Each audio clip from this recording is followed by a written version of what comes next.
어느 순간 조금 이상해지기 시작하는 거예요. 조선시대의 권위적인 남편 상으로 약간씩 변해가는 거예요. 너는 시댁에 자주 가? 여자 동창 누구누구는 자기 남편한테 이렇게 한다는데 내 동창 누구누구는 그런 거 안 한다는데 너는 왜 그래? 원인이 뭐였냐면 동창회. 안녕하세요. 푸르른 날 채널의 최동훈 변호사입니다. 오늘은 다른 사람과 자기 배우자를 비교해서 이혼에 이르게 된 그런 부부의 이야기를 한번 해보고자 합니다.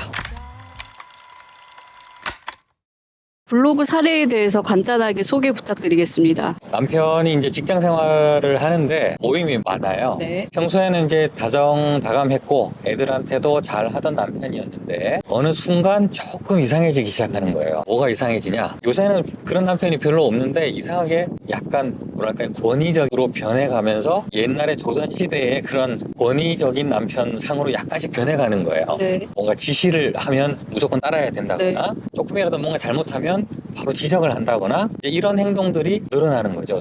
그래서 아내는 처음에는 왜 저러지 하고 있는데 네. 그게 갈수록 심해지는 거죠. 그 원인을 몰랐어요. 원인이 뭐였냐면 동창회였어요. 동창회 나간 이후부터 이제 바뀐 거예요. 네.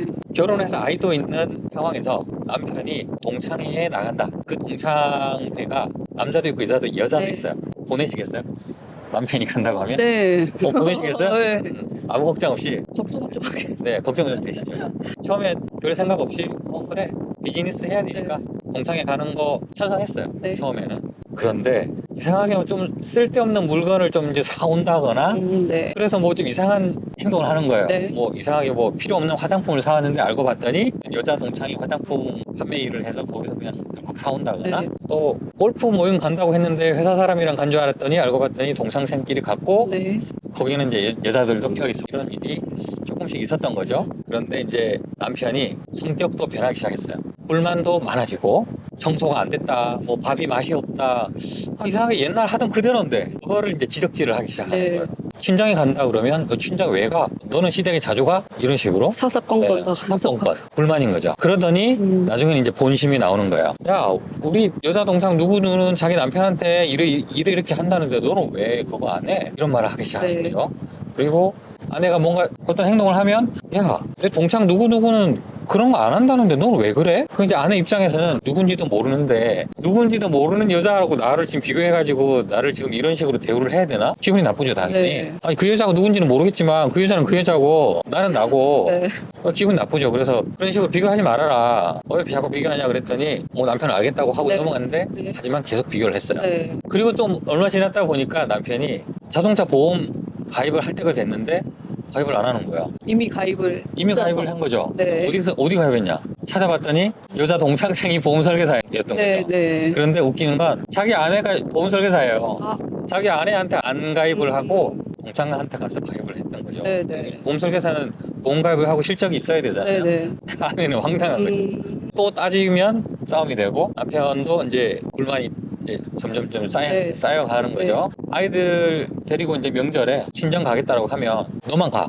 애들 왜 데리고 가?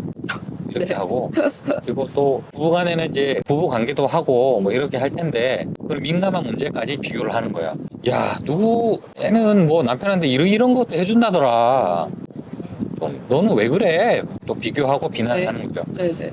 그 단계까지 가니까 이 부인은 이제 더 이상 근데 비교를 하는 대상이 한 명과 비교를 하는 그게 거였나요? 누군지는 모르겠는 거죠. 아, 누군지 네, 모르지. 이 아내는 그 동창이 누군지를 몰라요. 아. 하지만 동창이래요. 여자 동창이래요. 네네.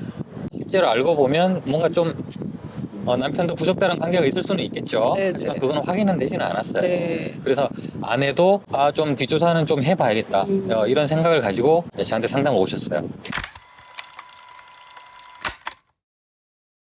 남과 비교하는 부분에 있어서의 이혼 사유가 된다는 거를 어떻게 객관적으로 입증할 수 있나요? 외도나 불륜도 아니고. 아니 뭐 어떤 사건이나 마찬가지지만 남편이 저를 자꾸 다른 사람하고 비교해요.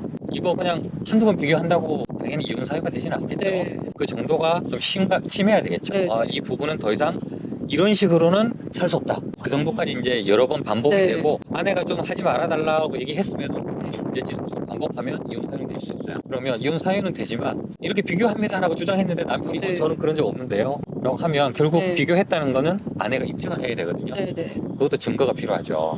녹음하면 되겠죠. 네. 녹음을 한다거나 뭐 서로 문자나 카톡 주고받은 거 이런 거 다 증거가 되니까. 근데 이제 부인이 몇 개를 녹음해서 저한테 가지고 오셨어요. 네네. 제가 들어봤더니 정말 많이 비교를 하고 제가 보니까 일단 남편은 아내를 아내로 생각하지 않는 것 같았어요. 더 이상 온갖 불만이 지금 쌓여 있는 거예요. 불만이 여기까지 찼어요. 그러니까 사소한 일 하나하나까지도 다 이제 싫은 거죠. 그러니까 지적질도 하고 더 이상 안 되겠다는 생각이 들 정도였어요. 그럼 뭐 판사님도 들어보면 그 정도는 알겠죠.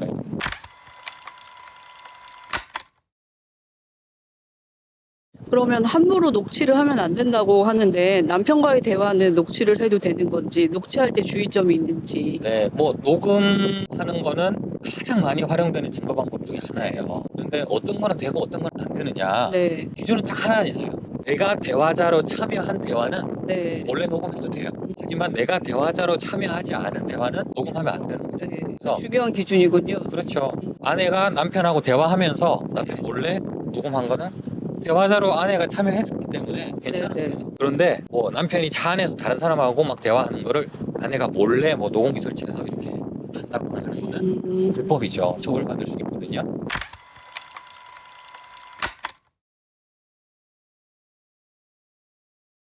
그럼 사례처럼 남과 비교하는 부분에 있어서 이혼 사유가 된다고 생각했을 때 이걸 제기하는 입장에서 위자료 청구까지 가능한 건지도 궁금합니다. 위자료 청구를 보통 같이 합니다. 비교하는 행동이 지속이 되고 네. 아내가 이제 극심한 스트레스를 받겠죠, 당연히. 네. 그 스트레스 받은 피해에 대한 보상은 반드시 이루어져야 됩니다.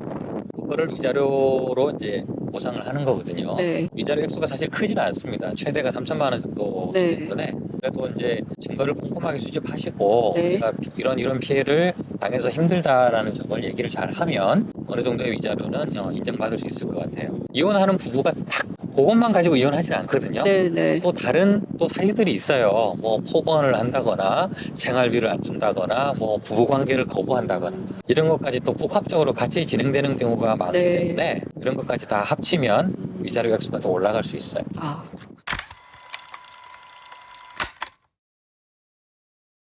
배우자가 남과 비교를 끊임없이 할 때 그런 상황에 처한 분들한테 어떻게 대처하면 좋을지 한 말씀 부탁드리겠습니다.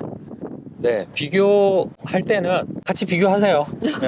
아, 좋은 방법이네요. 야, 옆집 남편은 야, 뭐 한 달에 몇 천만 원 벌어온다더라. 네. 뒷거래가 같은 월급 받아가지고 지금 집에서 큰 소리냐? 그런 같이 방법이. 비교하면 네. 이혼하시겠죠? 네, 저한테 오시면 되고. 네. 이혼을 안 하는 게 맞겠죠. 네. 이 아내분도 이제 비교하는 거 이제 그만 해달라고 여러 번 간곡하게 요청을 했어요. 근데 남편이 이제 듣지를 않았던 거죠. 사실 해결 방법이 많지는 않겠죠. 뭐 부부 상담을 받아본다거나 네. 그런 방법이 있을 텐데 한계가 있습니다. 권유했을 때도 행동을 멈추지 않고 계속 비교한다면 결국은 파탄으로 가는 지름길이 될 것 같아요. 네, 오늘은 남과 비교를 해서 부부관계가 파탄에 이른 사례에 대해서 얘기를 나눠봤습니다. 비교하는 것이 얼마나 무서운 결과를 가져오는지 이번 영상을 통해 조금이나마 힌트를 얻으셨으면 좋겠습니다. 감사합니다.